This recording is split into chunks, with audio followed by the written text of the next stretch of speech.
It's time for Rebel Sports on MyLocalRadio.com and 98.3 KADQ. Rebel Sports is brought to you by Rocky Mountain Power, Ready, Rich School District, Town of Randolph, Come On In, Westar Printing and Rocky Mountain Sign, T7 Propane, Station on Main, Stacy's Repair, Ellingford Brothers, Bear Lake Memorial Hospital, Bear Lake Realty, Independent Software Solutions, Jimmy John's, Dr. McKay Frankum, Crawford Trough, Woodruff Corner Store, Our Bakery, Mound Valley Cattle Company, and the town of Garden City.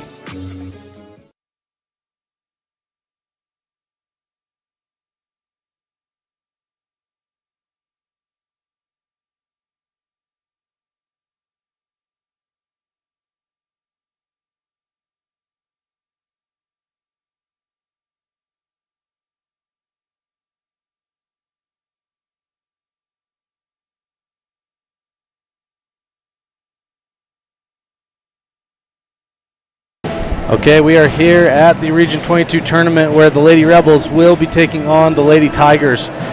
The third matchup of the season between these two sides for the region championship. And we're going to talk about this throughout the broadcast, obviously, and we did yesterday. And I have Rob here with me, which I'm very grateful to have him here. Rob, we hit on it many times yesterday, but obviously this weekend is much bigger than basketball and very much about community. And when I say community, I'm talking about our community, Tabiona, Altamont, Windover, Tintic, Manila, Bear Lake, Kemmer. We've heard it from everyone. We've gotten support from everyone. If you've been on Facebook for 2 minutes today, you've seen the outpouring for the Smith family and for the Rebel basketball family. I just saw another picture of the Kemmer boys in their blues warming up. The girls from Kemmer did the same today. Bear Lake wore their blues last night, where they'd be wearing usually white at home. These Tabiona girls right now have blue ribbons in their hair. Rob, it's been a horrible 24 hours, but it's these things that begin to start healing the heart, and can't say enough about the outpouring for the Smith family and for our community. Absolutely. Not the Valentine's Day I'm used to of candlelight and the romance side of that, but I will admit that this will be a Valentine's Day that goes down in my memory for the amount of love that has been poured out, brotherly love for a family and just a community. And like you said, the technology allows word to travel fast, and the pouring out of attention and love toward the Smith family has been amazing. I was there yesterday morning, and the door was pretty much just left open because there were so many people that were stopping in, and that was early on in the process. And family has started to gather today, and our hearts continue to go out to them as they face the long road ahead. Yeah, we plead for everyone to continue to keep the Smith family in your prayers. Rob, I know that you completely agree with this. I've been physically sick since getting the news yesterday. It's just been awful, just the nature of losing one of our youth. But you and I have had the opportunity to call his name time and time again all season long, and now to not be able to do that just makes you physically ill. I can't even put into words what it would be like to be the parents of Daniel Smith. So truly our prayers and thoughts go out to them, and we're going to remind everyone throughout the broadcast, but there's currently a pretty awesome fundraiser that's been put together that we've put out there. A very generous member of our community and his family are having Daniel Smith jerseys be made, particularly to wear down at state. That's when they're going to be ready. Go on to Facebook. It's everywhere. The link's everywhere. But if you want to, go on my Facebook page, that's Bradley Holmes, BradleyHolmes. You're going to see the link to order one of those jerseys. But more importantly, Jana Smith, the mother of Daniel Smith, her Venmo is listed there. So the jerseys are coming of no charge because of the generosity of this family in Rich County that's asked to be anonymous. They're going to cover the cost for the jerseys, but we are asking that you, if you're able to, give to the Smith family via Venmo. It's right on there. It's been shared tons of times. My number's 435-730-8380. If you have a hard time finding it, if you have a way that you wish to give to the Smith family, text me, call me, same with Rob. We will make sure that your donation and your thoughts get to them as soon as possible. And the nice thing about that, Bradley, is that's going directly to the Smith family. There's no cut, no percentage going anywhere else. It is directly going to the Smith family. As it should be. And once again, Daniel deserves to be talked about today. We're gonna keep talking about this situation throughout today in memory of Daniel. Gosh, it's been hard. But we thank everyone for tuning in today. These Lady Rebels playing for the state championship. Rob, I talked to Coach Lundgren earlier today as he was driving down, and I told him, I said, Coach, the fact that you guys are down here, you've shown your guts and dug deep. A win today, of course, would make people happy, would make the girls happy, but they have done their part by coming down here and honoring the boys basketball team by representing Rich County, as it obviously was not an option for the boys to come down this weekend. The girls chose to come down and play and mourn together and represent the county when the boys are going through such a horrible thing right now. And so the fact that they're here is a win for me.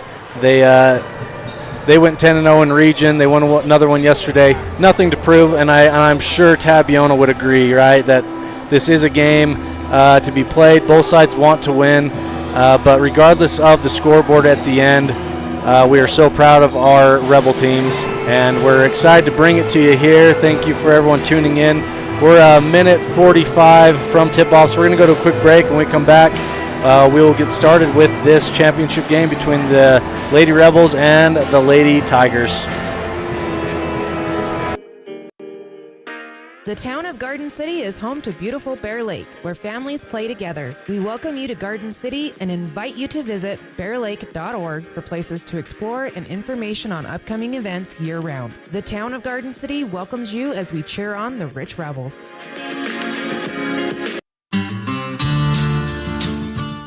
Quality is the one thing that you can always count on when you do business with Ellingford Brothers in Evanston. Whether you're looking for strong, high-quality cement for construction, sand and gravel for road base, a cement trough or critter ladder for your livestock, or steel fabrication, including custom towing packages, bumpers, and other vehicle accessories, you always get high-quality products and friendly, knowledgeable service at Ellingford's. Stop in today, 199 County Road, Evanston.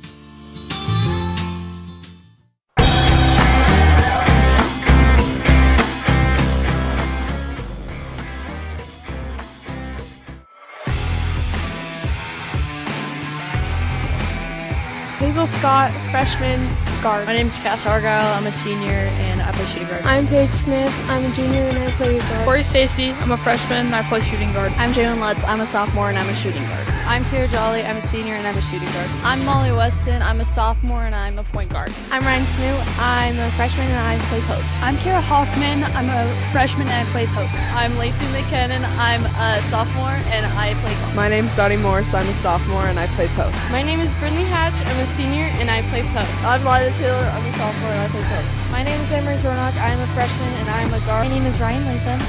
I am a sophomore and I play as a guard. I'm Brooke Compton. I am a junior and I am a post. I'm Braylon Pugmire. I'm a sophomore and I'm a post.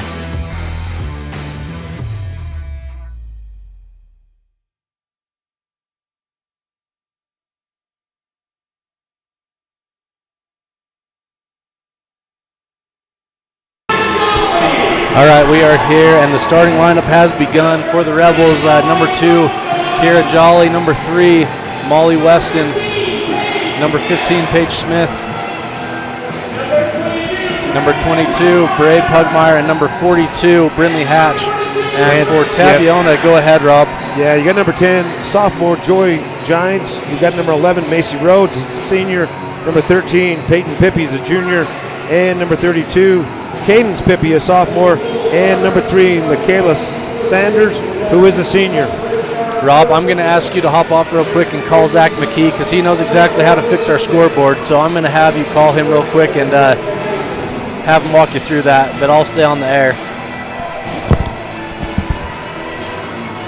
We'll get that scoreboard pulled up here quickly for you, but we are just getting ready to tip off, and the third matchup, and all 2 times that have happened so far, very competitive. I expect nothing less today here at Park City High School during this state championship match.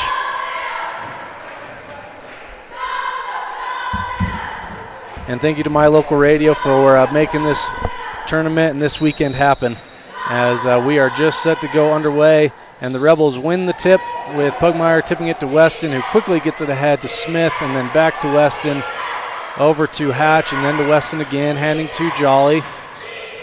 Jolly looking over to Weston. Weston finds Hatch at the baseline. She's immediately met by Pippi, and it bounces off her own hand and out of bounds. So Tabiona forcing the first turnover and getting the ball back as the ball is inbounded to Rhodes. And Rhodes gets it ahead to Gines and then to Pippi in the corner. And I want to make another comment.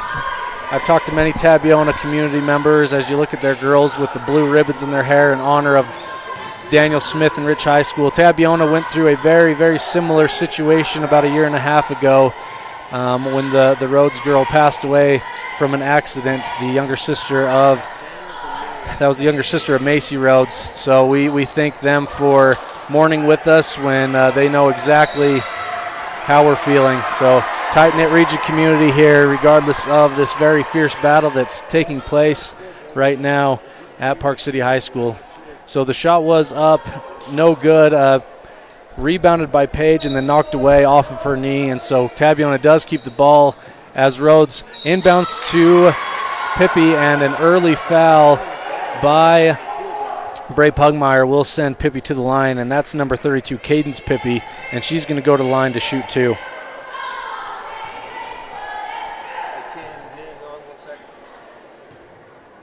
So Pippi's first shot is up and good. So that's the first score of the ball game. Tabby now with the lead 1-0 with 7:04 to go in the first quarter. And again, we'll get the scoreboard up for you guys here shortly. And Pippi's second one is no good, rebounded by Hatch as she kicks it ahead to Paige Smith, and Paige crosses the timeline back to Weston up top. She dribbles to her left and hands to Hatch. Hatch kicks it over to Jolly. Jolly for 3, no good. And Rhodes with the rebound heading the other way. Rhodes being guarded by Weston across half court.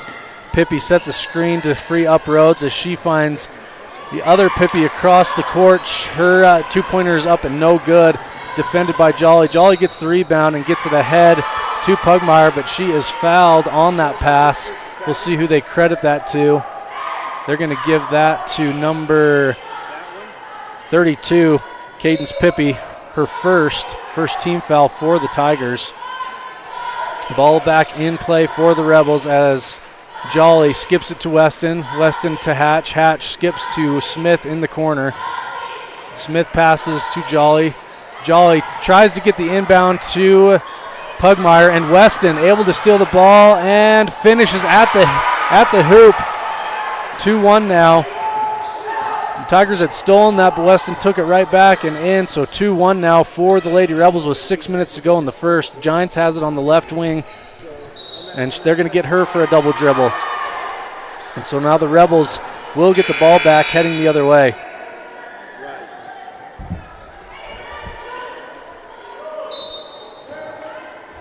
Pugmire inbounds to Weston. And we do have a scoreboard now. So thank you to school board member Zach McKee with helping us get that up and going. So we'll update it here in just a second as that 3-pointer is no good and going the other way for Tabiona.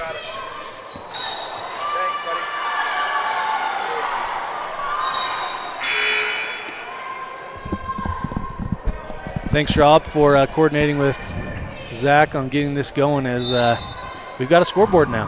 So shows 2-1 in favor of the Rebels with 5.5 to go in the first. Weston passes to Smith on the wing. Smith back to Weston. Now Pugmire has on the baseline, finds Weston. Weston's going to drive baseline. No good on the layup, but rebounded by Hatch. And Hatch kicks it back out to Weston. 15 seconds on the shot clock as Jolly now has it. She kicks it to Weston on the left wing. Inbound it to Pugmire. Great ball movement as Hatch puts one up from the baseline. No good, but Paige Smith, as she's done so well all year, gets the offensive board and put back, Rob. Yeah, that's crashing the boards. That's one of the big keys to this one, Bradley. Absolutely.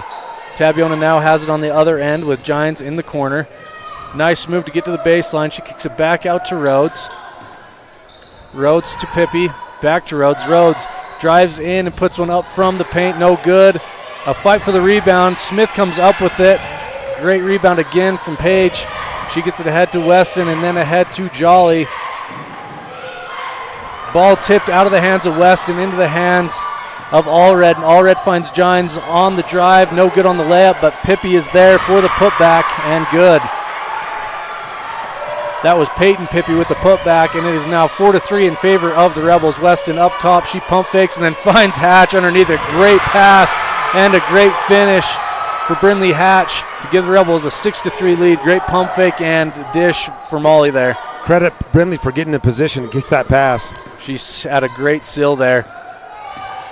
Rhodes dribbles inside, hands to Gines. Gines for three, no good. Off the fingertips of Pugmire, so it'll stay right here. Tabiona ball as Cass Argyle heads to the table to sub in. She's going to come in for Kira Jolly. I think the three-point shooting is going to be another key, Bradley. Joy Gines at Tabiona has 30 makes. The next one on the team is Isabella Gines, and she's only got 10, but you've got 5 young ladies that have got more than that on the Rebel side of the ball. Ball tipped away by Pugmire, and she is off to the races, and she gets down to the other end, and good. So a great deflection and finish there for Pugmire, giving the Rebels an 8-3 lead. Rob, my buddy R.B. Weston said I've said state championship twice in this broadcast. I'm just getting ahead of myself, aren't I? You are. You're a little bit ahead. Well, this is a region championship. If I'm a betting man, I'll be saying state championship with these two teams on the floor in a couple weeks. Just my prediction. Never easy to play the same team 3 times, Bradley. And, yeah, you could see them for a 4th time at the state tournament. Ball is inbounded to Weston as she brings it across half court. Dribbles to her left, finds Smith on the wing. Smith looking and passes over to Argyle on the right wing. Now Weston has it in the corner. She thinks about it, pump fakes and drives and hands to Pugmire. Pugmire finds an open Smith for 3 in the corner. No good. And long rebound by Allred, heading the other way. Allred gets it across half court, gets to Macy Rhodes. Rhodes drives to the hole, and that is tipped away by Pugmire. Out of bounds, and Rebel ball underneath as Lacey McKinnon comes into the ball game for Brindley Hatch. Now everybody knows Macy's going to be the challenge, Bradley. She averages 14 points a game for the Lady Tigers. And I bet 95% come right at the rim as she drives very well to the hole as the ball is inbounded into Rhodes. No good, rebounded by Weston as she gets the rebound going the other way. She kicks it across to Smith on the wing. Weston with the ball again up top. And Coach Lundgren's going to want to reset things here. Weston out the ball up top. Passes over to Argyle on the wing. Argyle feeds it inside to McKinnon. McKinnon turns and shoots. Just rims out. Paige Smith there fighting for the rebound. But Gines comes up with it heading the other way. Gines dribbles to her left. She gets it to the other Gines, Isabella Gines. And now inside to Pippi. Pippi goes to the hole and she gets fouled. That's Cadence Pippi going to the line to shoot 2. It is kind of nice, Rob. I haven't had to look at the rosters for Tabiona very much. We've called these names quite a bit this year. Okay, so you got to catch me up, Bradley, because obviously somebody went to the free throw line earlier for Tabiona, but I'm not sure who that was. I want to say it was Cadence Pippi. I think this is her second time going to the line. So she was 1 or 2 the first time? I think so. It might have been Peyton Pippi the first time, but we'll give it to Cadence, and we'll try to recalibrate at halftime. Pippi's second is no good. And so it remains 8-4 with 2:10 to go in the first. Weston, luckily Pugmire looked in time. Weston gets it ahead to Pugmire. Pugmire puts it up, no good. She gets her own rebound, and eventually gets kicked out to Argyle. And Argyle dribbles in and kicks it back out to the wing to Smith. Smith dribbles to her left, hands to Weston. Weston dribbling to her right, and she is fouled. They're going to get that, I believe, to number 5, Isabella Gines. I believe that's her first, second team foul for Tabiona. So both sides with 2 fouls here early on in this game. Ball is inbounded to Weston. Weston dribbling to her left, gets it to Argyle. Argyle to Smith. Smith to McKinnon. McKinnon into the inside to Pugmire, and she kicks it out to Weston. Weston across to McKinnon. McKinnon shoots for 3, no good. Page hustles for the rebound to kick it back in, but it's into the hands of Tabiona. They're going the other way now as Allred has it in the corner. She passes over to Gines. Inside to Cadence Pippi. Pippi puts it up and good. Cadence Pippi carrying her team here early on as she draws her side within 2. Pugmire now has it up top, 8-6 in favor of the Rebels with 1:03 to go in the first. Argyle skips to Weston. Weston then inside to McKinnon. McKinnon turns and fires, no good. Defended by Pippi. Now they're going to get her for a double dribble. Joy Gines had it and had a double dribble there, getting it back to the Rebels. Just a reminder, if we have any Tabiona fans listening in that you hate the sound of Rob and I's voice, if you switch streams on our same website and channel on YouTube, our friends from Tabiona, Wasey Giles and Chase Potter, are doing the broadcast on the other channel for Tabiona. Ball is inbound to Weston. Weston dribbles to her right and passes to Argyle. Argyle on the right wing, passes to Weston again. Weston takes a dribble inside, takes a long 2, and that is good. 10-6 now for the Rebels after that made basket. 37 seconds on the clock as Pippi crosses the timeline, passes to Rhodes. Rhodes dribbles in and kicks it back out. Allred now has it on the left wing. She'll skip it over to Gines in the corner. Gines picks it up and tries to get it over to Pippi, and that is tipped out of bounds by Hatch. 20 seconds on the shot clock, Bradley. 23 in the quarter. So 3.5 seconds separate the game and shot clock. Gines gets it over to Pippi. Pippi skips to Allred, back to Gines up top. 8 seconds on the shot clock. As Gines drives in, they're going to get a foul, probably on McKinnon. That will give Tabiona the ball underneath. Yeah, hard call there. They lost her footing, but got to blow a whistle on that. Get a player that goes to the floor. And so they're going to call down on McKinnon, her first. Rhodes inbounds, 8 seconds now, no more shot clock. They get it right back to Rhodes. Rebels do a great job collapsing down. Rhodes is pretty strong. She does keep the ball. Shot is off for Tabiona. It just rims out. That would have made that a 1-point game, but it remains a 4-point game in favor of the Rebels. 10-6. We're going to go to a quick break. When we come back, the start of the second quarter. Welcome to the town of Randolph, located in northern Utah. The first group of settlers came from St. Charles, Idaho in March of 1870. We are a town of great extremes, from 90 degrees in the summer to minus 40 degrees in the winter, and we hold the record for the coldest temperature ever recorded in Utah at minus 50 degrees. Randolph is a small, friendly community that strives to preserve our rural heritage and small town feel. Enjoy the feeling each time you visit Randolph. Go Rebels!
To start going after Macy Rhodes, get her involved in the offense. And we are back here. Rob, I had us muted. It wouldn't be a Rebel broadcast without Bradley forgetting to unmute the commentators. So the three is no good there. Rebounded by Hatch up to Weston, and then to Jolly, who finds Pugmire underneath. The ball never even touches the ground from rebound to score, and that's what you like to see. Transition offense for the Lady Rebels. Rhodes now has it up top. She dribbles into the paint and hands to Pippi. Pippi dribbles to her right and then hands to Gines. Gines puts the ball up, no good, but rebounded by Pippi. That's usually our rebound. The Lady Rebels need to make sure offensive rebounds are not going to be a thing for the Tigers. As Pippi pump fakes and drives in, she's going to take one from the elbow, and that rolls in. If I remember right, Rob, that is a freshman. She is a freshman, yep. Jolly now has it on the left wing. She passes over to Weston. Weston to Smith and then to Hatch in the corner, and she's going to get fouled on the long shot. So Brindley's going to go to the line to shoot two. First free throws for the Lady Rebels as far as I know, Bradley. So, and Rob, I muted us on accident. So I'll say what I was saying at the start of the quarter. Just a reminder of our Daniel Smith jersey fundraiser going on. Hop onto social media, onto my page, or it won't take you long if you're scrolling through your own page, your own wall to find the link. But we are a family in Rich County is having jerseys made in honor of Daniel Smith. If you order before tomorrow night, they'll be here in time for state. It's no cost to order a jersey, but Jana Smith's Venmo is on there, so you can make a donation, and we strongly encourage to make a donation to their family at this time of need. As we see a double dribble by Cadence Pippi, that'll give the ball back to the Rebels. And Rob, I just want to read Jana Smith's Venmo for anyone interested out there right now. If you get on Venmo and type in her name, just put Jana, that's Jayna Smith, SMITH-6, and that is her Venmo. We encourage everyone to donate at this time of need for the Smith family. Looks like we had a jump ball. Bradley Mully lost control of that one, trying to drive down the lane, but was smart enough to get her hands on the ball. Going to be Rebel ball on the baseline. So Jolly underneath to inbound. She passes it into Weston. Weston passes up top to Smith. Smith back to Weston on the right wing. She dribbles down, gets it into Pugmire. Pugmire kicks it back up to Weston, then to Jolly for three. No good. Rebounded by Pippi, and she's going to be fouled by Paige Smith on that rebound. And so Tabiona will have it going the other way. As far as I know, Bradley, no threes in this ball game, correct? Threes made? Yep. Yeah, none yet. A handful attempted, but no threes on either side quite yet, as Rhodes brings it across half court, being guarded by Weston at the top. She inbound, gets it inside to Pippi. Cadence Pippi goes to the rim and is fouled. And as I say, Cadence Pippi definitely carrying her side so far today, as she's going to go to the line to shoot two. As well, if you were correct in the first time, Bradley, her third trip to the line, and she is 2 of 4 so far. So Pippi's first is up and no good. Off the back iron. One more on the way. We're here at 5:24 to go in the first half. Lady Rebels up 14-8 on the Lady Tigers here in the region championship game. Pippi's second is up and just rims out again. Hatch and Rhodes fight for the rebound, and Rhodes almost gets it back in but is out of bounds as she tips it back in. So the Lady Rebels will have the ball heading the other way.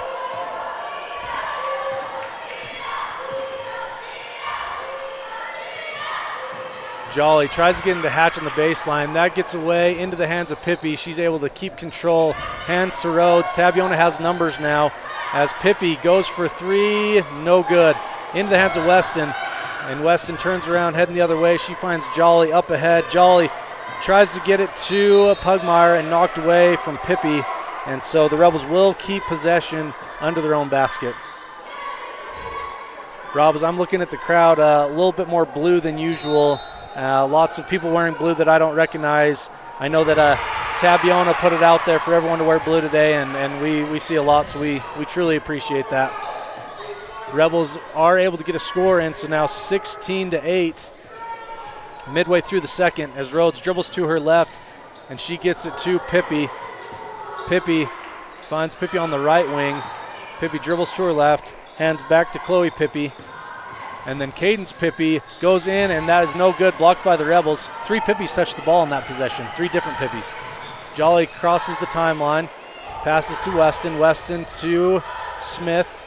Smith back to Weston. The ball is kicked by Peyton Pippi on that one, so the Rebels will keep possession on the sideline with 4:15 to go in the first half. And you've got Taylor Allred, a sophomore, coming in the ball game for Cadence Pippi. So only 2 Pippis on the floor, Bradley. That's right. And I believe that actually is Isabella Gines that just checked in, Rob, number 5. Yep. Those numbers are tough to see. Yeah, dark purple against the black. Weston 4-3, just rims out.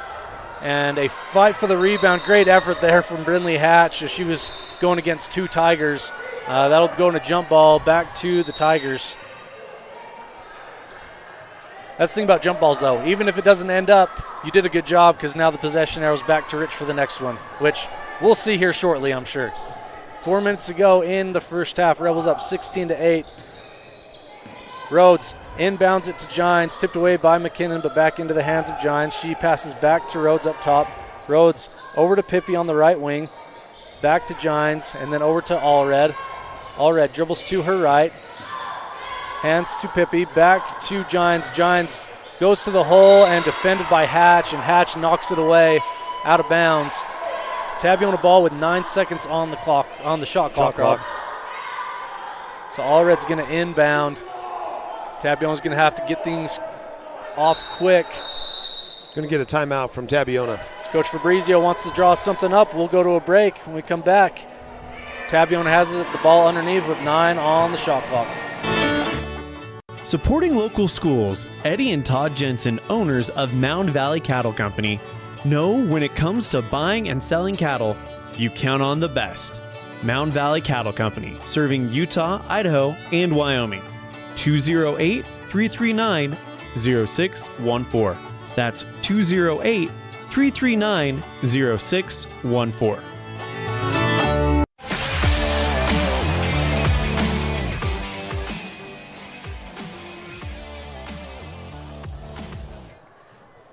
I just about took Rob's head off because I was stepping on his headset cord. Sorry.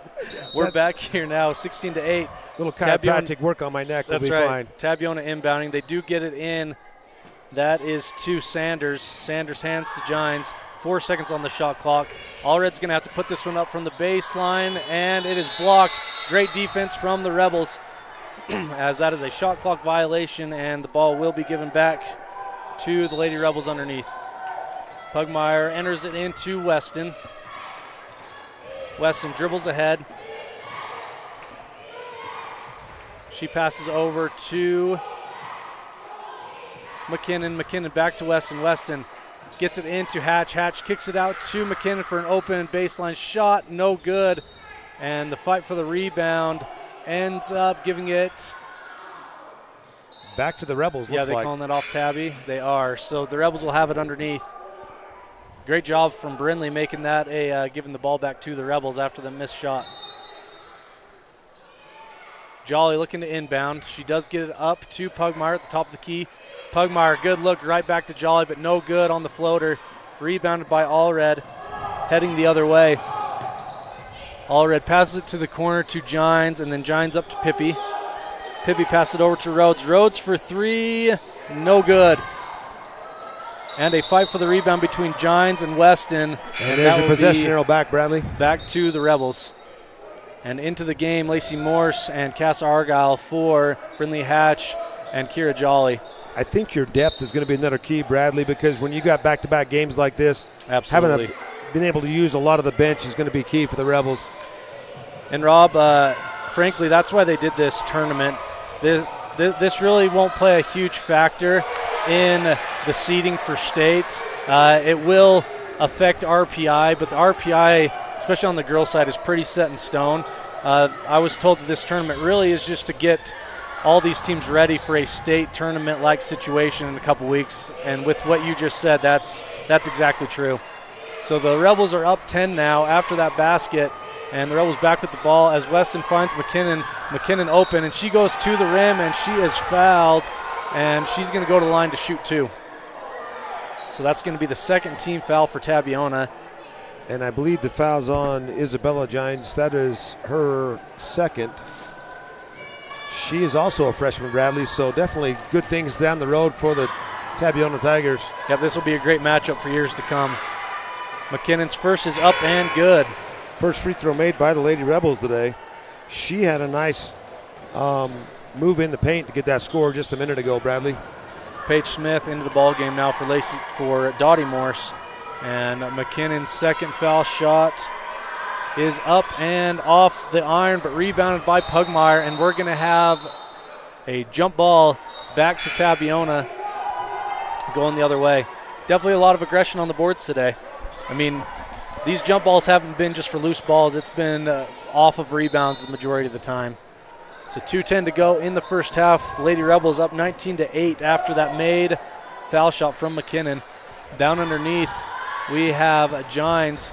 She gets it to Rhodes. Rhodes drives to the hole. No good. Rebounded by Pugmire. Lady Rebels have done a good job against Rhodes the last 2 matchups, as that is tipped away by Rhodes and out of bounds, and they're going to give that to Tabiona. So Tabiona will get the ball back on the sideline, heading the other way. Less than 2 minutes to go in the quarter, Bradley. Again, low scoring first half. Absolutely. Rhodes gets it across the timeline, and she kicks it over to Gines. Gines for 3. I thought that was good. No good. Out of bounds and heading the other way. That was a Joy Gines on that 3-point attempt. Both teams 0 for 5 from three-point land so far, Bradley. Pugmire enters the ball to Weston. Weston dribbles to her right. Back to McKinnon for help. McKinnon dribbles across half court. She's going to be trapped, and she gets it to Pugmire. Pugmire has a lane. Good crossover, but no good. Rebounded by Smith, of course. Back in the hands of Weston. Weston, McKinnon. McKinnon dribbles to her left, has a great entry pass to Pugmire, but that's tipped away by Tabiona. And so the Rebels will get the ball back with 27 seconds on the shot clock. Point blank range, those are tough ones to miss, but especially against a scrappy defense that they're seeing. Great crossover by Bray to get it to her left hand to even get that one up. Cadence Pibby back into the game. She's going to go in for number 23, Audrey Fabrizio. I show her as a freshman as well. Three-pointer for Weston, no good. Right into the hands of Gines as she heads the other way. Gines puts it up, and she will be fouled, so she's going to go to the line to shoot 2. Cass Argyle will get credited with that foul in transition. I'm okay with that foul. I think that's Cass's first, and it prevents a score on the other end. Make them earn it at the line. Yeah, Tigers only 2 of 6 so far, Bradley. This is Isabella Gines at the line shooting 2. Her first is up and off the front iron.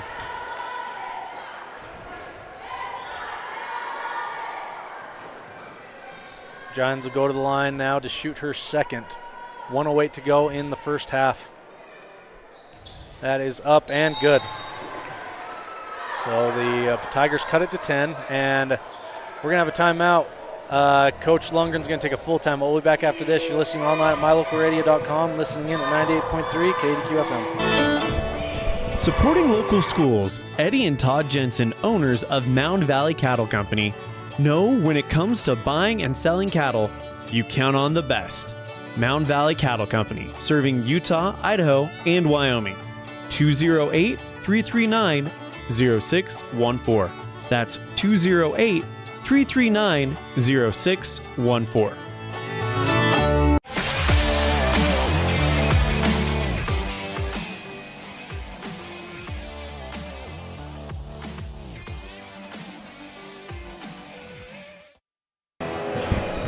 We are back here at the Region Tournament Championship. Lady Rebels taking on the Lady Tigers, and the Rebels up 19-9. Rob, they've just played great defensively so far today. Well, the fact that you've kept Macy Rhodes on without any points in the first half is a miracle in my mind, Bradley. Yep, one of the best players in 1A, able to be bottled up here so far in the first half. And she's had plenty of opportunities. She's made some good shots. They've been there, just haven't gone through the hoop. Pugmire gets it into Weston. The Rebels being pressed, a full court man press. Weston gets it across. She passed it over to Smith. Smith tipped right into the hands of Argyle. Back to Smith. Smith gives to McKinnon on the wing. McKinnon dribbles baseline, then kicks it back up to Smith. Smith to Weston. Weston to Smith. Smith and Weston. Smith and Weston, that's right. Weston has it up top. Argyle for three, open on the wing. Good. That is a big three, Rob, putting the Rebels up 22-9 now. Nice shot there from the senior. Rhodes now has it up top, passes to Gines, then over to Pippi. Pippi back to Gines, and Rhodes up top. So nobody underneath for Tabiona, Rob. Pure perimeter offense there for a minute as Allred kicks it over to Gines and then to Isabella Gines. Now to Cadence Pippi. Pippi feeds Rhodes underneath. Rebels do a great job collapsing down on her. Three-point attempt blocked by McKinnon, but Isabella Gines gets her own rebound, goes up for the two-pointer, and is fouled. So once again, Isabella Gines is going to go to the line to shoot two. Nice block by Lacey McKinnon on the three-point attempt. Yeah. Absolutely. So they're going to credit that foul to Pugmire with two, and I'm sure she's coming out right here to avoid a last-second foul to give her her third. So good substitution there from Coach Lundgren. Which probably was tipped off to him by one of his assistants. They do a good job keeping an eye on those things. Absolutely. And Bray got a foul early on, so I'm glad that's just her second as we're almost to the end of the half. Missed, rebounded, and up ahead from Weston to Argyle, and Argyle finishes at the hoop, at the buzzer. So 5 points for Cass Argyle to end the half to give the Rebels a 24-9 lead. And Rob, yesterday our girls were obviously zapped and really shooken up with the day's events. You see that they are locked in today with heavy hearts, able to have a great first half, and boy, do they deserve it. We're going to go to a break. When we come back, we'll have the second half of our standout student interviews. We offer rebates on energy-saving products and equipment for our customers. For example, your home's heating and air conditioning system draws significant amount of electricity during certain times of the year. We offer cashback for heat pumps, which use energy-efficient technology to heat and cool your home. We also offer rebates on appliances and smart accessories like smart plugs and smart switches. Really, for anything that draws electricity in your home, we usually have some type of rebate to offer you. Visit wattsmarthomes.com today. Randolph Medical Clinic is known for comfortably treating acute and chronic conditions as well as mental health. Nurse practitioner Nancy Weston is known for providing compassionate care. Appointments can be made by texting 435-200-5416. Randolph Medical Clinic.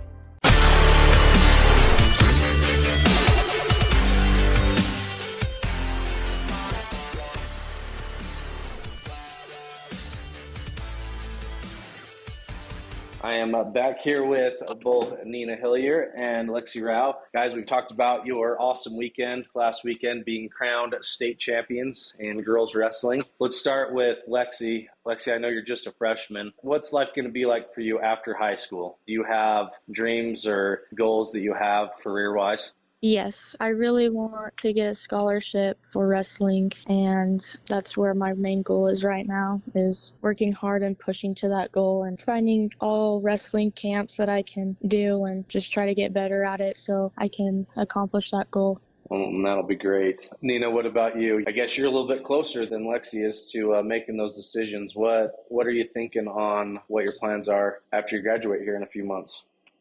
Honestly, I don't know yet. Kind of with all of it, it comes so fast for us. The way that I kind of think about it is I just kind of go with the flow. The things that come to me and the opportunities that I have is kind of like what I'm going to take. But I'm just going to work for probably a year and then I guess just kind of see where life takes me.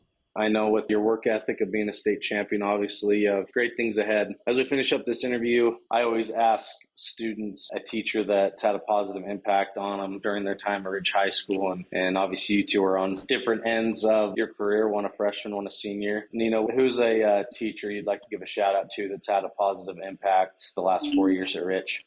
I would probably say Cooper Cornea. Not only is he my wrestling coach, but he's always been there to like pick me up when things didn't go my way, or like not just on the mat, but in general, something didn't go my way. He would always be there. And I just like want to say thank you to him for everything he's done for me in my 4 years. Well, and that's a great shout out. And the things you say are things that continue even after you graduate. Teachers are always ones you can, I know I still call, Cody Lundgren was my teacher growing up and I talk to him a lot still. So that's great. You had that relationship with him and able to fall back on that. Lex, you don't necessarily have to choose a high school teacher since you haven't even completed your first year yet. You definitely can, but even a junior high teacher that's had a positive impact on you so far. I would like to say Emily Conk. She's always been there since I was little, and she always had my back, and she was my main supporter, and she was just like a mom to me, and especially during wrestling times where I lost a really good match, and she was always there to pick me up and tell me it's okay, and gotta keep your head up, and there's other matches that are coming your way, and that match, just leave it on the mat. Yeah, she is awesome. Was she your junior high wrestling coach? Yes. Okay, I know she's coaching this year, so I figured. Well, 2 great shout outs, and guys, congrats again on your state championships last weekend. You made Rich High School very proud. We got those updates during the Tabiona basketball game, so we made sure to mention it a few times that you guys had brought home the gold. So great job, and Nina, good luck future after Rich High School and all the things you're going to accomplish, and Lexi, good luck the next 3 years, and we hope that you get a few more state championships under your belt. Thank you so much. Okay.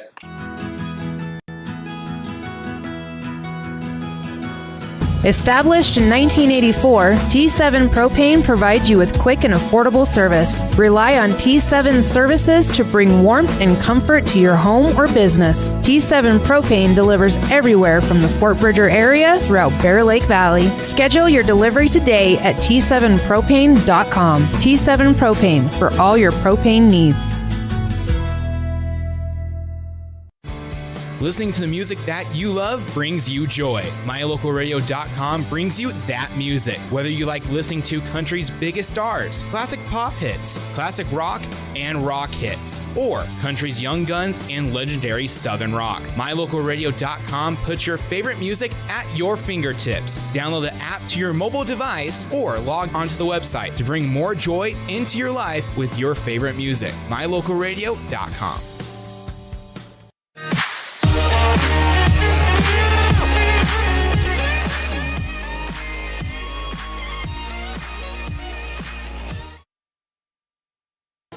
We are back. Thanks for tuning into the halftime show. Lady Rebels with a nice lead, 24-9 at halftime. Rob, you want to go over some first half stats for us? I will just say, Bradley, there is a gap in the first 2 minutes of the ball game. I tried to go back and watch as much as I could to see if get these to be as accurate, but I'm not going to put my money on these. But Rebels just 10 of 18. Well, that's 55%. 1 of 7 from three-point range. The only 3 coming from Cass Argyle late in the second quarter for 44% overall on the floor, and 1 of 4 from the free throw line for only 25%. Only 17 shots put up by the Tabiona Tigers. They are 2 of 11 from inside the arc for 18%, and 0 of 6 from three-point land. That's 12% shooting overall, and I can guarantee you they will not shoot that way in the second half. They are 3 of 10 from the free throw line for 30%. And we mentioned the rebounds would be key. Right now, Rich out-rebounding the Tigers 17-16. Both teams with 6 offensive boards. For the Rebels, Page and Bray both have 3 rebounds apiece, and Peyton Pippy has 3. And as far as the scoring is concerned, Bray Pugmire with 6, Paige Smith with 2, Cass Argyle with 5. Those last 5 points for the Rebels. Brindley Hatch with 4, and Molly Weston with 4, and Lacey McKinnon with 3.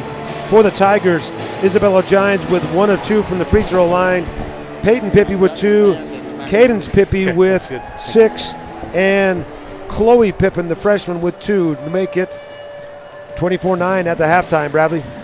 Thank you, Rob. Those are our first half stats brought to you by the station on Main. Thank you, everyone, for tuning in. And Rob, a different weekend than we've ever had, obviously, and Lady Rebels fighting out there amidst tragedy, and Rob, I'm grateful for this game today, as it's allowed me to kind of escape for a minute in my mind to basketball, but then my heart sinks every few minutes when my mind goes back to the giant loss that we had yesterday, and I can't say enough about our feelings towards the Smith family and the Rebel basketball team. I know that a bunch of the boys are listening right now, and fellas, our hearts are with you, and we obviously wish that you were here. I just want to tell you, it really wasn't possible for you to be here. We know that we'll be calling your names in 2 weeks, and until then, our thoughts are with you, and our hearts are broken, and they'll continue to heal over time, but we're going to do what Rich County does best, and we're going to rally around each other. Rob, it wasn't too long ago that we lost Coach Grohl, and it was a very similar thing in that it was just a total heartbreaker and a shock for the community, and that's one that still hurts. That's just the only way that you can make this not hurt is if you didn't have love, and obviously we had a ton of love for Daniel, and Rob, I'm sure you'd say the same. I'm so grateful. There have been times where traveling away from my family and taking time on those road trips to do the radio was hard and not the most convenient, but I look back now and I am so grateful that I had the chance to call Daniel's name so many times this year. And last night I pulled up his standout student interview, and I listened to it, and I'm so grateful to have that, and we'll make sure his parents get that, as he did such a great job in that interview. He was just a very articulate, intelligent kid. I've seen it's going around on social media too, the Academic All-State. His name's on there for the basketball team, so he'll be honored in a number of ways down at state basketball, Academic All-State being one of them. Yeah, I agree, Bradley. And hey, a shout out.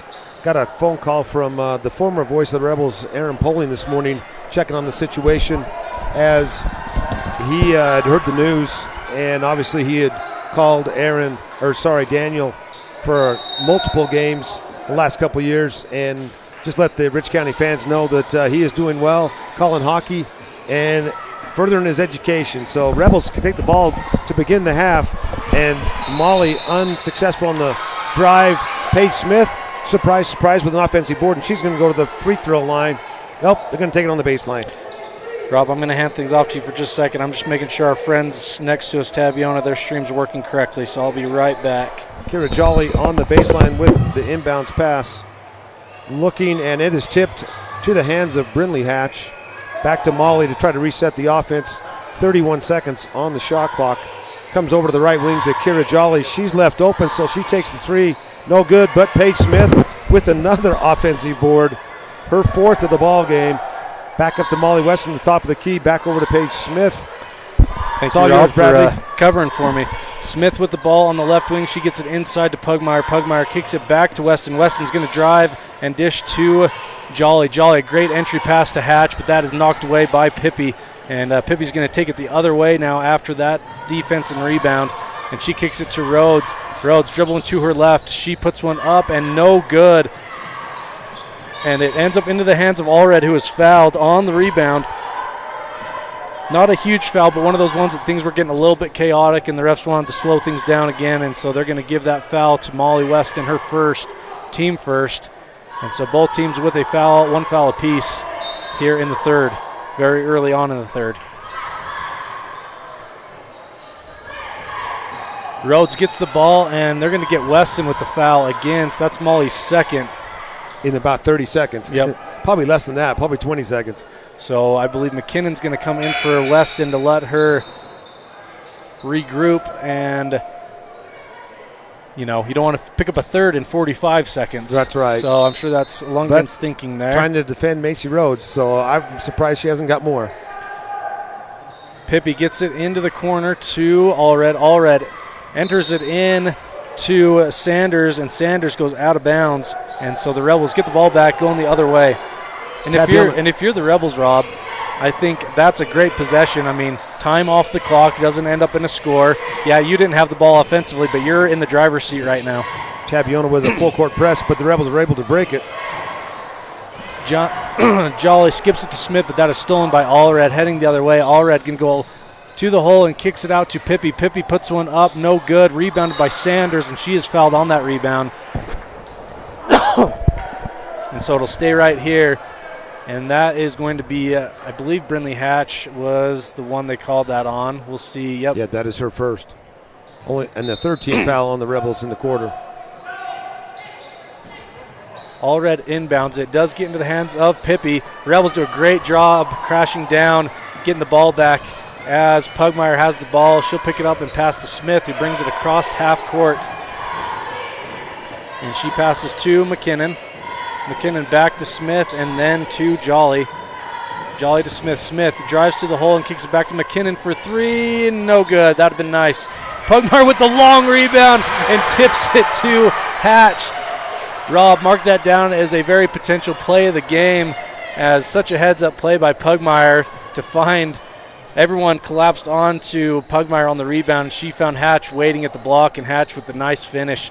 Rebels now up 26-9. On the other end, Sanders with the baseline shot. Nice jumper. And that one goes in. 26-11 now, as Weston is going to check back in. We're going to go to a break with 5:42 to go in the third. You're listening online at mylocalradio.com, listening in at 98.3 KDQ FM. And now a message from the experts at Bear Lake Realty. Welcome to Water's Edge, right downtown Garden City. Beachfront condos, close to the beach, close to downtown for your renters and the owners.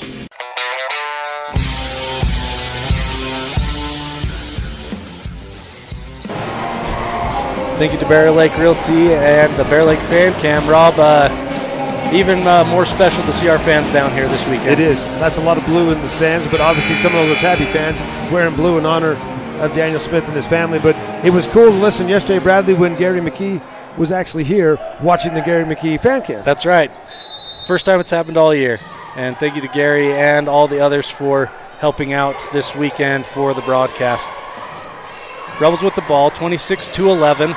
As Pugmire gets it at half court, she picks it up and looking for some help. She finds it in Weston. Weston up top being guarded by Pippi, and she passes over to Jolly. Jolly with the cross-court pass to Hatch, and Hatch, they're going to get her for a travel. Yep. She was wide open, but the problem is she was too wide open, and then when they finally got her underneath, she hesitated. You hesitated, yep. Defense came a-running. Ball inbounded to Rhodes. Rhodes brings it across half court, and Rhodes dribbles to her right, all the way to the hole, and finishes. And there's the Macy Rhodes that we have become familiar with as she finishes at the hole. And Rob, you cannot let her catch fire this half. As Weston has it up top, she passes to Jolly on the wing. Back over to Smith on the other wing. Rebels just working around the perimeter, trying to get a look, and Weston for three. That is good. And that is the answer you need with Rhodes coming alive on a score. Weston hitting a big three, 29-13 now in favor of the Rebels. Rhodes up top. She's going to drive and dish. And Pippi's going to drive to the hole and not able to finish. And that is tipped by Tabiona. And going to go the other way now with the Rebels with the ball as Dottie Morse comes in for Brindley Hatch. And I think Coach is talking about that one that she had, that she hesitated on down low. Just need to go right up with it, but she played well. And speaking of Macy Rhodes, again, Rob, Tabiona faithful have been very supportive this weekend. They dealt with a similar tragedy about a year and a half ago, younger sister of Macy Rhodes in an accident. And so your heart fills for her and her family even more so now, right? But Tabiona does steal the ball, and Molly Weston's going to get her third foul. She's going to need to come out as she steals the ball, as the Tigers have a full court press in full swing, and it works for them there, not only getting the ball back, but Molly Weston picking up her third. I imagine she'll sit the rest of the quarter. So you got Cass Argyle coming in, as well as Lacey McKinnon coming in for Kira Jolly. So in for the Rebels is Smith, Argyle, Morse, Pugmire, and McKinnon. Rhodes with the ball. She dribbles to her right and kicks it over to Allred in the corner. Back to Rhodes. And then in the other corner, Gines has it. She's going to dribble in and hand off to Rhodes. Rhodes dribbles into the paint, kicks it back out to Gines. Gines for three. It looked good, and it is. Tabiona cuts it to 13 now, 29-16 in favor of the Rebels. Rebels need to be able to break this press as they do. McKinnon gets it, and she tries to find a cutting Morse, but right into the hands of Cadence Pippi. Pippi gets it to Allred. Allred in the corner. She goes for three, and no, that would have been big. This place would have exploded. And Morse gets the rebound. Coach Lundgren putting Weston back into the game with 3.5 to go at the next dead ball. Argyle gets it, and the press is broken, but the Rebels will have it on their end with Weston going back into the ball game. We'll be back after this. You're listening online at mylocalradio.com and listening in at 98.3 KDQ FM. Hey, it's Hunter here with Les Schwab. Just want to let you know we have America's Best Tire Warranty. It's now available at all Les Schwab Tire Centers. It includes our no-hassle road hazard protection, free tire maintenance, and a 60-day ride satisfaction guarantee included for free. Come visit us at Les Schwab Tire Centers today at 157 Bear River Drive in Evanston.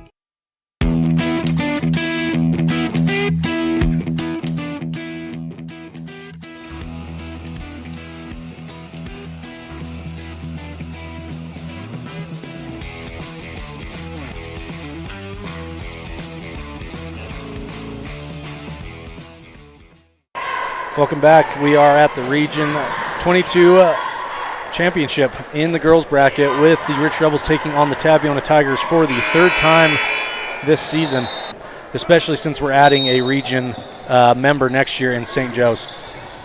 Ball is inbound to Morse. Morse going right to the basket. She'll kick it back out to Smith, and that is stolen by Allred, heading the other way. And Giants has it on the baseline, and she... nice move to the hoop, but no good. Great help there by Cass Argyle on that reversal, and Pugmire with the rebound. She hands to Weston. Rob, I'm surprised that Tabiona has gone out of their full court press, as that was being very effective. Weston not able to finish, but Smith a great rebound, and they're going to get a foul on that tie-up. And obviously not in the bonus, so the Rebels will get it under the basket. Great job again by Paige Smith to, is that 5 rebounds? That's 5 offensive rebounds in the ball game. 5 offensive rebounds. That's what she does best. So Paige keeping things alive for the Rebels. That is the third foul on Isabella Gines, so she will go to the bench. Nope. That was Elizabeth Gines, number 21, that subbed out. But yes, Isabella stays in the game with 3 fouls, just as Weston is playing with 3 fouls. Argyle drives to the hole and dribbles it back out to Weston. Weston now on the right wing. She dribbles to her left, picks up and passes back to Argyle. Argyle inside to Pugmire. Pugmire going to go against Cadence Pippi. She turns and fires, no good. Paige Smith for her 6th offensive rebound and keeps it alive. Pugmire tries to find Argyle cutting to the hoop, no good. Goes out of bounds, but Paige Smith's 2 rebounds takes more time off the clock, giving the Rebels a long possession there. And Tabiona now going the other way, down 13, 29-16 with 2:20 to go in the third. As Rhodes looks to drive, she'll kick it back out to Gines in the corner. And Gines hands to Pippi, who loses it momentarily and gets it back to the corner to Pippi. And now Gines has it and hands to Rhodes on the left wing. Rhodes drives in and she is fouled. They're going to probably give that to Pugmire, and Rhodes is going to go to the line to shoot 2, and she is a good foul shooter. First time she will go to the line in the ball game.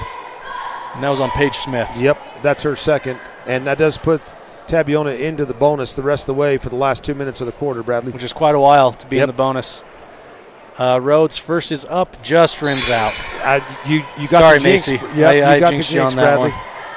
Looks like they're going to bring Lacey McKinnon in for Dottie Morse. 2:03 to go here. Macy Rhodes with another one on the way, her 2nd foul shot.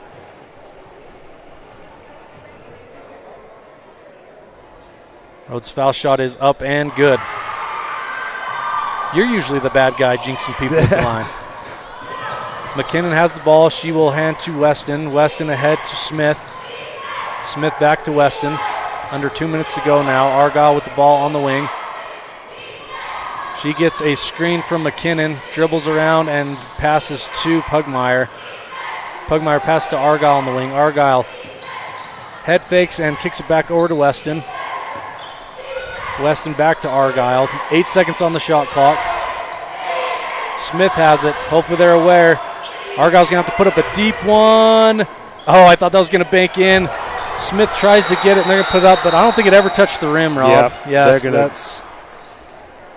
going to get a shot clock violation. Unfortunately, the Lady Rebels 7 turnovers in this quarter, Bradley. Only 5 in the first half.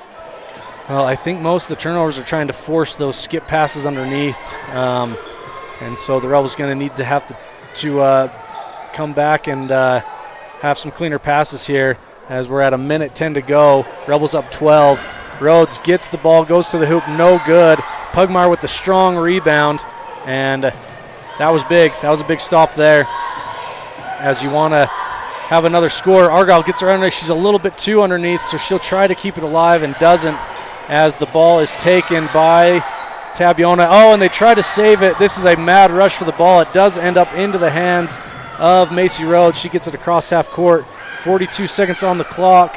And a long shot, a long two put up by Isabella Gines. Make this a 10-point game. I would say the Tigers have probably won this half. I don't know what you've got, Rob, but I would think we've got a... I looked away just for a second. Bradley, tell me what happened.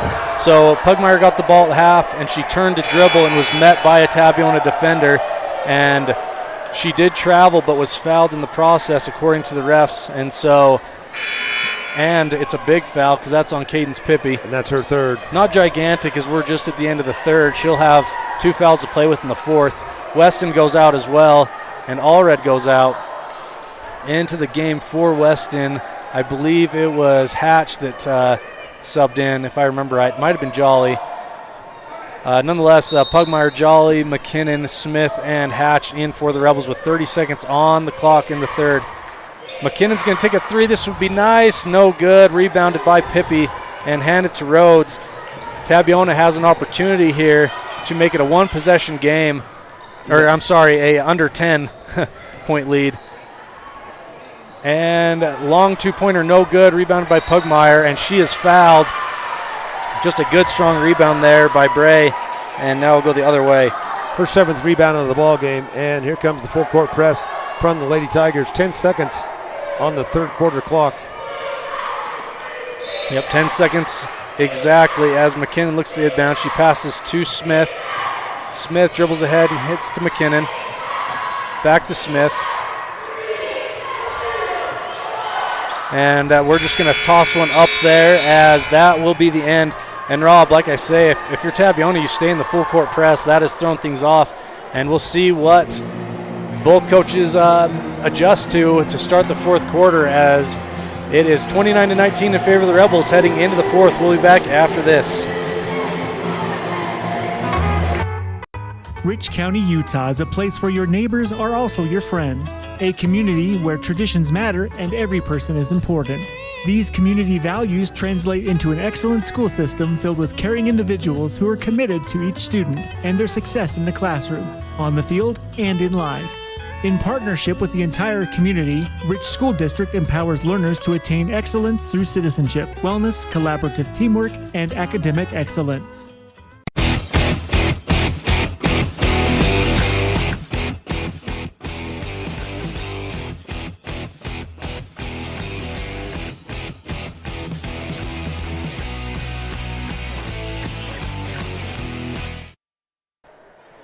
Welcome back. We are here to the start of the fourth quarter with the Rebels up 29-19. And Rob, I just wanted to give everyone an update on our jersey fundraiser for the Smith family. 165 jerseys have been ordered for that fundraiser, and so it'd be pretty awesome to see many of those being worn down at State in 2 weeks. So the ball is inbounded. Tabiona will start with the ball as Gines takes it across half court and passes to Pippi on the right wing. Pippi gets it over into the corner to Rhodes. Rhodes dribbles to her left, gets it inside to Pippi. Pippi back out to Chloe Pippi. Chloe Pippi skips to Gines. And now Rhodes has it up top with 10 seconds on the shot clock. Cadence Pippi with a nice lane and drive.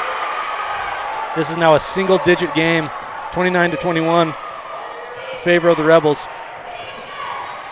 Nice ball movement by the Rebels from Weston to Jolly to Pugmire and then to Hatch, who got fouled on her attempt. She's going to go to the line with 2 big foul shots coming up here. She, unfortunately, is 0 for 2 in the ball game, Bradley. And the Tigers outscore the Rebels 10-5 in that third quarter, and obviously 2-0 so far, which is catching up from a 14-3 run by the Lady Rebels in the second quarter. First foul shot for Hatch is no good. She has a second coming up here as Allred checks in for Isabella Gines on the Tabby side. 7:20 to go in this game. Rebels want to keep this lead as Hatch's second is good, bringing it to be 30-21 now. As Rhodes brings it across half court, she's now being guarded by Jolly.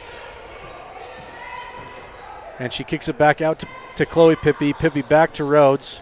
Rhodes dribbling inside and then over to Pippi. And Allred in the corner. Back to Rhodes up top. Rhodes tries to get it to Cadence Pippi, and that is tipped away by Weston. And we have 13 seconds on the shot clock. Still Tabiona ball. These Tabiona possessions have been taking a lot of time off the clock, Bradley, but they've been coming up with good results. Tabiona inbounds on that left sideline into Rhodes. Rhodes dribbles to the center of the court. She's going to drive in.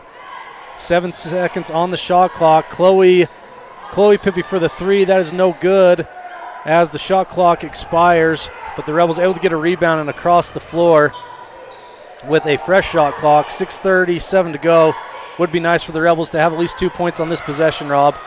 As the ball is tipped away into the hands of Rhodes, as she goes to the basket, and she's going to be fouled by Jolly, and a blocking foul called on Jolly with 6:27 to go. Kara didn't know she was behind her. I don't think she was looking to see where the other players were, and she turned around just at the wrong time. So sends Macy to the free throw line. She's 1 of 2 on her last trip, Bradley. Rhodes' first is up, no good. So the score will remain 30-21 as Jolly comes out. Cass Argyle back into the ball game. I'd love to see another 3 from Cass as she's caught fire the latter half of the season. A 3-pointer would be nice on this next possession as Rhodes' second is missed, just rims out, rebounded by Pugmire, heading the other way now. Good pass ahead from Pugmire to Weston. Weston to Hatch in the corner. Back to Weston. And the ball now being kicked around. Weston's going to have an open 3. That is no good. Rims out. Rebounded by Rhodes going the other way. Rhodes goes all the way to the hole and finishes. 7-point game now. And Tabiona's going to take a timeout with 6:01 to go in the game. You're listening to Lady Rebel Basketball online at mylocalradio.com and listening in at 98.3 KDQ-FM. If you've never heard a mechanic say they truly care, then you've been at the wrong place. Stacy's Repair in Woodruff is a family-owned and operated business open since 1992. Offering all types of maintenance and repair services, you can be sure your vehicle is operating at its best. Whether your vehicle is older or the newest model, gas or diesel, we fix and maintain them all. Also offering chip repair, windshield replacement, and tires. When your vehicle needs a mechanic, bring it to the ones who truly care. Stacy's Repair in Woodruff.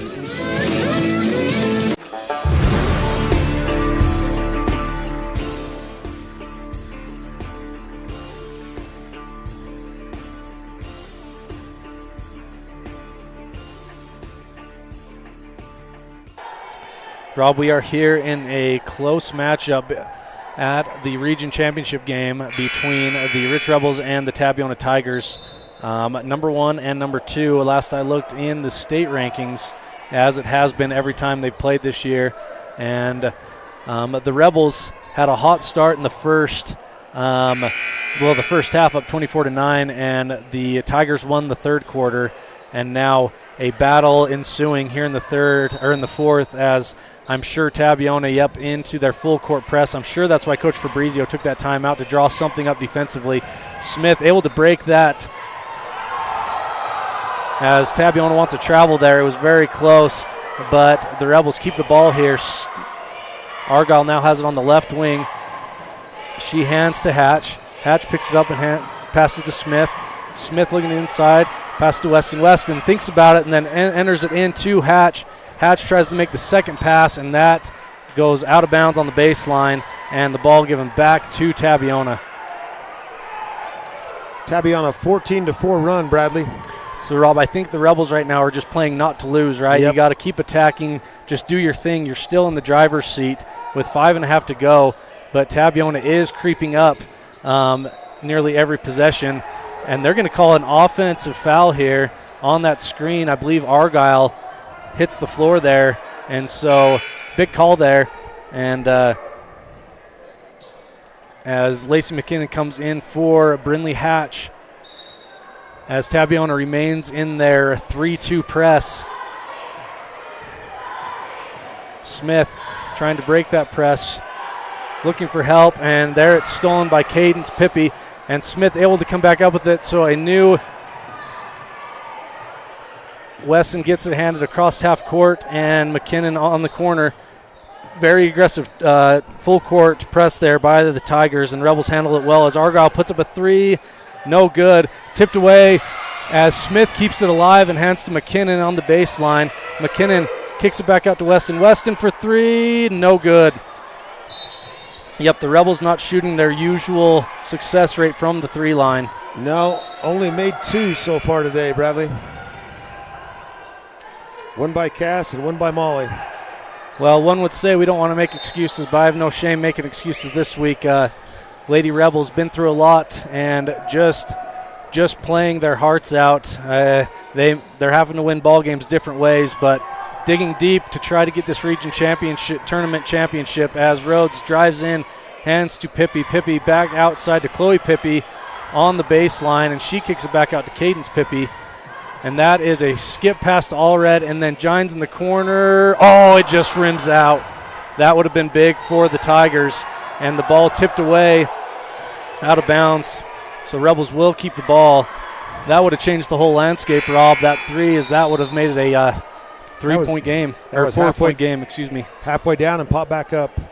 No score in the last 2 minutes, Bradley. A little bit of a lull on both sides. Yep, it's been 30-23 for a long time. And Weston's going to get fouled by Allred right in front of the Tabiona bench on the sideline.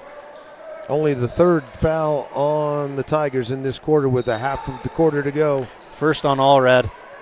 Ball inbounded to Smith. Smith being guarded by Gines. Needs to get it across, and she does. She's got a lane to the basket.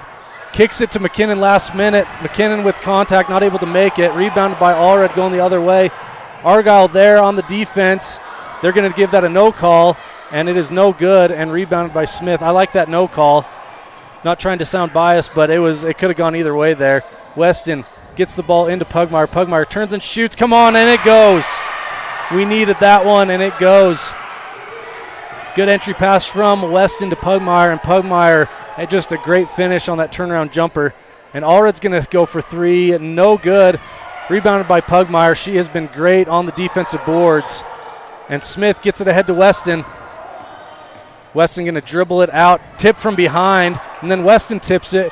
Argyle jumps on the ground, great hustle, and they're going to give Coach Lundgren the timeout before it was passed into the hands of Rhodes, but good heads-up play by Coach Lundgren to get a timeout before that ball was passed away. Rob, going to give Cass Argyle some props there as she kept it alive down there. She went straight to the floor. Yep, she dove on the floor and able to keep it alive and give Coach Lundgren an opportunity to call that timeout. We'll give a shout out as well. Paige Smith now with 10 boards in the ballgame. Bray Pugmire with 9, Bradley. And that basket by Bray ends a 2.5-minute drought for the Rebels on the scoreboard. Yep, it's sat at 30-23 for a long time. So the Rebels now up 9, 32-23. And we've got, I don't know how much time's left. They've got a countdown timer for the timeout right now. But I take that back. That was a 2.5-minute drought for both sides. Rebels hadn't scored since it was 29-21. And so I believe we've got like 3-something left on the clock. We'll know in 10 seconds as the teams are about to come out of their timeout. Very intense game, back and forth. The Rebels have been able to stay in control all game, but Tabiona with the potential of scoring and 3 minutes and 15 seconds. You got 22 seconds on the shot clock. So the Rebels with the ball on our side of the court, the left side. McKinnon's going to inbound. In for the Rebels is Argyle, Smith, Weston, and Pugmire. McKinnon looks, and she's just going to throw it back court to Weston. And Weston brings it across half court, back to Smith. Smith on the wing. And Smith gets a screen from McKinnon. She has a lane, but she'll kick it back out to Pugmire. Pugmire with the pump fake, and she passes it back out to Weston. 5 seconds on the shot clock, stolen away, and they're going to get Weston with her 4th foul. And nobody in the bonus yet. That will put Tabiona. I think that's our 2nd team foul, 3rd team for Tabiona. So we got a ways to go still for any bonus. Ball inbounded to Rhodes. 2:52 to go here in the game, Rob. Pippi kicks it out to Gines. Gines wanted the 3, but she'll drive inside instead, and there's an offensive foul. I think Tabiona thought that was a blocking foul, but that is an offensive foul, and that's a good call. That's a good call. Yep, she had her position. Going to get Kira Jolly into the ball game for. Who was that got the screen there? Was that Cass? Molly. Yeah. So Cass, a great job. I believe that was. We're watching our replay right here. No, it's on Bray. So Bray great job. Steps in as a statue, and she goes down. And they brought Kira Jolly in for Molly Weston, trying to protect her with that foul. Isabella Gines, that's her 5th. So she is going to go out. That is a big foul. But they've got a bench like ours. I mean, Gines goes out, but in comes Peyton Pippi. So they've got depth just like we do. Isabella leads with 6 points in the ball game with a big 3 that was huge early on. Smith gets it across to Jolly. Jolly now immediately throws it into Pugmire. Pugmire not able to finish, gets her own rebound, hands to Smith. Smith kicks it out to Jolly for 3, just rims out. And they're going to call an offensive foul on the Rebels. I believe Pugmire on the rebound. That was a great look, just rims out. That's puts her in double digits on rebounds, though. So they called that on Paige, actually, her 3rd. And now the Rebels with 3 team fouls. Tabiona 4. Rhodes going to drive all the way to the hole and finishes. And a timeout from Tabiona. We'll go to timeout. 2:17 to go in the game with the Rebels up 32-25. We'll be back after this. Reach a dedicated hometown, regional, and worldwide audience. Dive into the action with My Local Rodeo. Our high school rodeo broadcasts are the heart of the community, drawing families and fans who love to support local businesses. From prime advertising spots to exclusive sponsorships, your businesses can shine in the spotlight. Don't miss out. Contact us today and saddle up for an unbeatable advertising opportunity. My Local Rodeo, where your business becomes part of the excitement.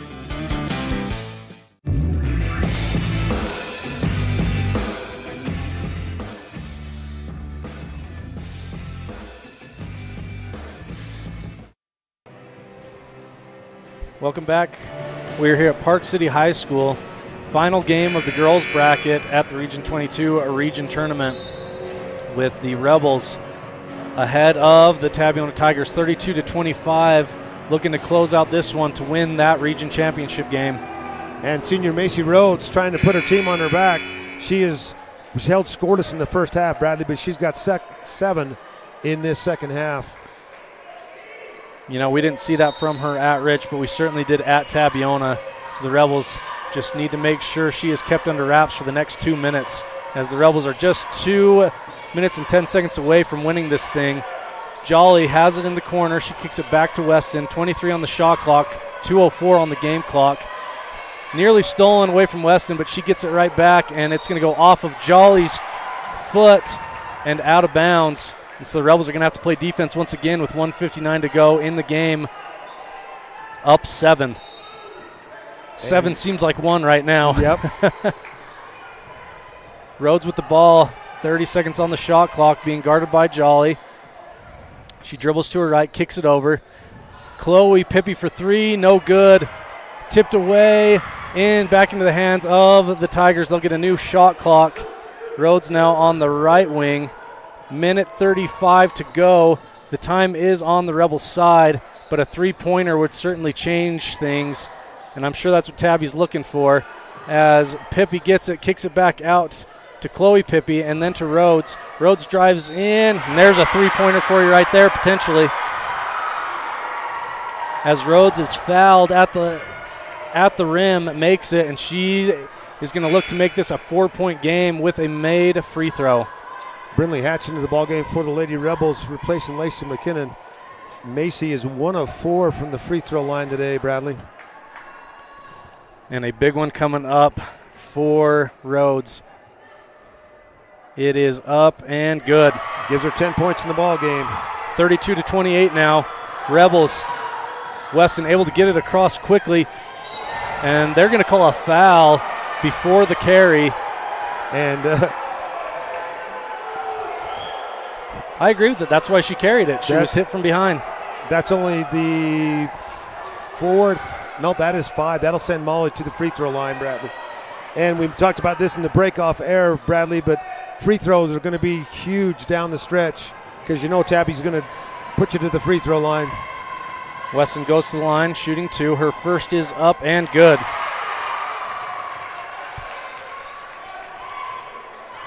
One more coming up for Weston here. It is up and good. Her first trip to the free throw line today. Great job for Weston stepping up and hitting 2 big ones there to give the Rebels a 6-point lead now with 1:17 to go in this game. We'll stay right here, Rob. What do you think with 1:17 to go? Well, it's going to come down to some free throws. You know Tabby's going to be putting us some shots. If they catch a good open 3, this ball game gets turned upside down. But the Lady Rebels have done a good job on defense all night. So what you'd like to see, Rob, is make Tabiona have a long possession once again. If you get them right down to the shot clock, we're now under a minute to go. Even if they make the basket and make it a 4 or 3-point possession, it's under a minute to go, and they're going to need to start fouling, like you say. Well, Tabby's outscored the Rebels 9-5 in the quarter, Bradley. So second half has really been in their favor. This is probably the most important possession that we've seen so far today, as if you're Tabiona, any score is big. If you are Rich, a stop here would be huge because then they're going to have to start fouling. 1:14 to go, 31 on the shot clock. Rhodes has it up top. She kicks it to Chloe Pippi. Back to Cadence Pippi. She dribbles. Chloe Pippi for 3, just rims out into the hands of Pugmire. That is big. And Weston goes down. Lots of contact there. They're not calling anything. Smith keeps it alive, and Jolly ends up with it. And get a timeout from Rich. Good job for Coach Lundgren again, calling a timeout at a very intense time. They let him play there at half court, which I'm fine with. But a heads-up play from Coach Lundgren to get the timeout with possession. And great job from the Rebels between Weston, Smith, and Jolly to keep the ball in our possession. Especially Paige there. I'd say Kara dribbling on her knees to try to keep that alive. Yep. Well, the Rebels digging deep, very deep to win this thing. They knew that it would be understandable if they don't win this one, but they still want it. They're still playing as hard as they can, and once again, digging as deep as they can, and they are about 40 seconds away from being able to close this one out, but definitely not over yet as they got to close it out, up 34-28 with the ball. When we saw them play a 3-point game in Tabiona, Bradley, the one at home was a little bit different as Rebels walked away with a 10-point win, but this one coming down to the wire. And a big part of this has been that huge first half for the Rebels, being up 24-9. Yeah, had a big cushion. So Pugmire is going to inbound now. Tabiona obviously in a full court press, man defense. 54 seconds on the shot clock, or on the game clock. 27 on the shot clock. Pugmire looking. She's going to get it way up ahead to Hatch, who catches it. Gets knocked away temporarily, but she's able to get it back to Smith. Tabiona not fouling yet. Smith gets it to Argyle, who's going to sit in the corner, which that's what I would do. They're not fouling, still not fouling, and there it is as Rhodes fouls Argyle. So the Rebels able to burn off, what is that, 14 seconds before a foul happens? Yeah, actually, we started at 57, so almost 20.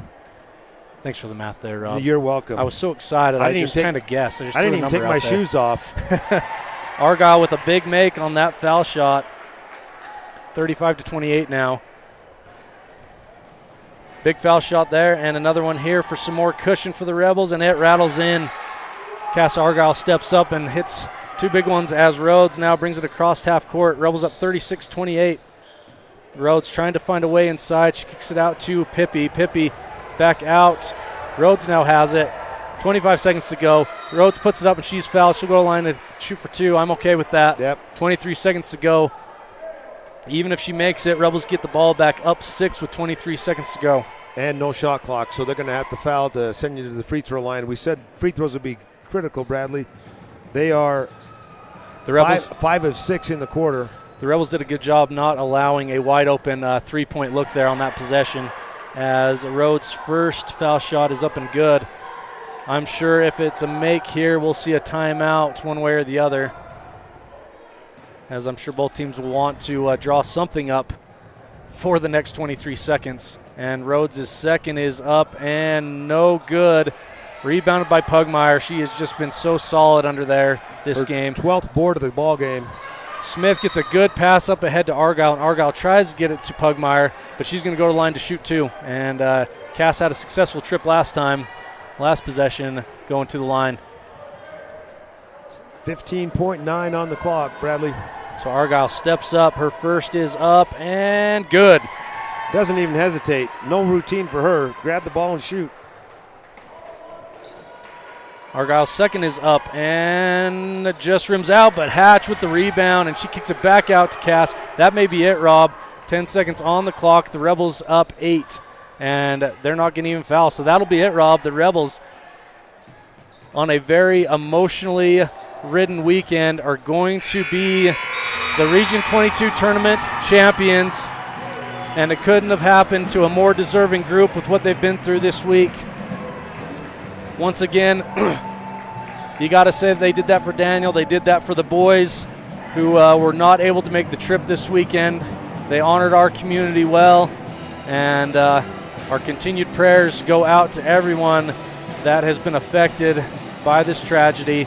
And we love all of you that are listening in Rich County, and we're happy that we were able to bring this game to you from Park City High School.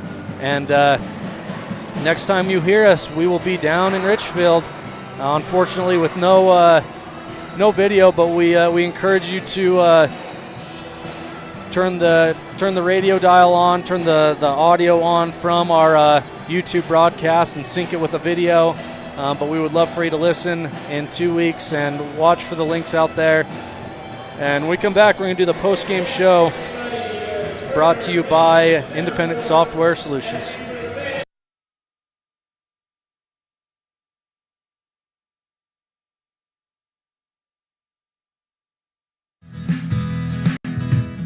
Fast, fresh.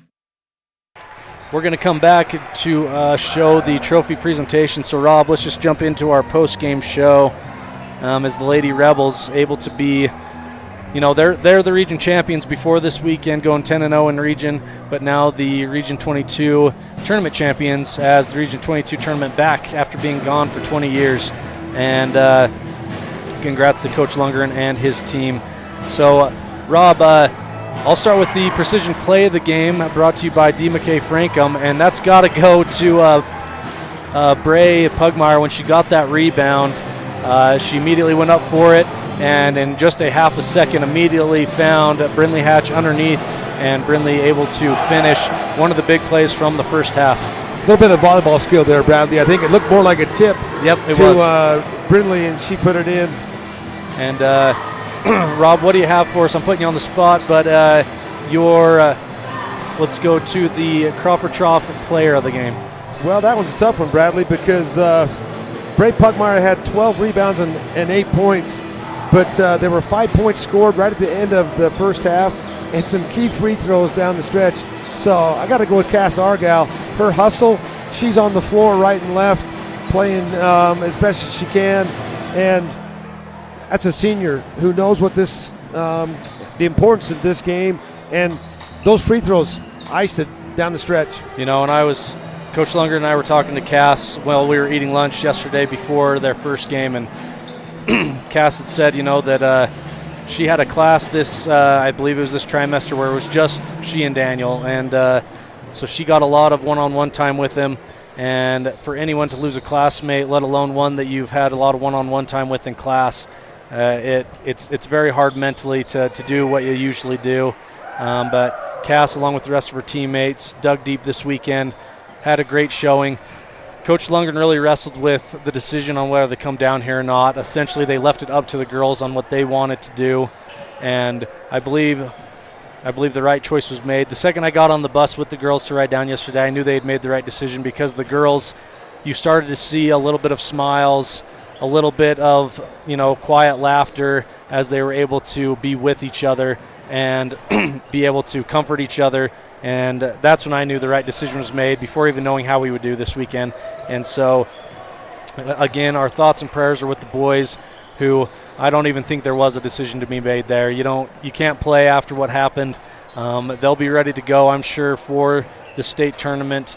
And I know that a bunch of them were together last night. Yeah, there was a watch party going on today with a lot of the players that weren't actually here in person. So boys, if you're listening, we love each of you. We of course wish that you were out here with number 4 playing, but obviously we're not in control of what happens, and we're all very aware of that after what we've experienced the last 24 hours. But again, I can't say it enough. Prayers and thoughts truly with the Smith family. And please look on Facebook as that Venmo handle is being passed around. Please donate to the Smith family. There's nothing that you can do to make this the pain go away, obviously, but financially there's always a way to help if you just want to help, and that's one way to do it. In any situation, financially will help alleviate funeral costs and things like that. And so once again, prayers and thoughts to the Smith family. We love you guys, and we love the community of Rich County and those that surround us that have mourned with us. And that'll take us to our Woodruff Country Corner calendar update for the last time, Rob, really, because there's only one more event happening, and that's going to happen in Richfield in 2 weeks. The RPI has been blacked out, as it always is, 2 weeks out, but you can plan on, as far as I know, the Rebels going in number 1 in both the boys and girls bracket. So if you want to hop on there to get times and things, go to uhsaa.com, click on tournaments, and click on the 1A boys bracket and the 1A girls bracket. Look at that number 1 seed. Off the top of my head, I'm pretty sure boys play at 10 and girls at 1. Rob, how about you look that up while we're talking? And both boys and girls will play the winner of the number 15 and number 16 seeds. And from what I remember, the boys may be slated to play Pinnacle and the girls Altamont. That, of course, won't be decided until the week of state. And so keep an eye on that, uhsaa.com. And we're just pulling up the game times, assuming that the boys and girls will both be going in number 1. Games will be down in Richfield once again, 4 nights, Wednesday through Saturday. This year more than ever, encourage everyone to come down, get a jersey, a Daniel Smith jersey, free of charge, because a family in Rich County is going to cover the cost for those jerseys. But get one, and then give whatever money you would have given to buy that jersey directly to the Smith family through the Venmo link that's on that post. So, Rob, what do you have for us on times? The boys will play at 1 o'clock on the Wednesday. Okay. And give me just a second. So, boys 1 o'clock on Wednesday, we believe, assuming they will go in with that number 1 seed. And we're just pulling up the girls right now, so bear with us. And then the girls once again, bracket. you can find all this on uhsaa.com. So they will play, looks like at 1 o'clock, no way, on the 26th as well. Well, they have 2 gyms going. I don't know. Check the boys again. I thought we were at 10 for some reason. Girls at 1. We'll double check it. On the floor right now, Tintic and Tabiona playing for the Region Tournament Championship.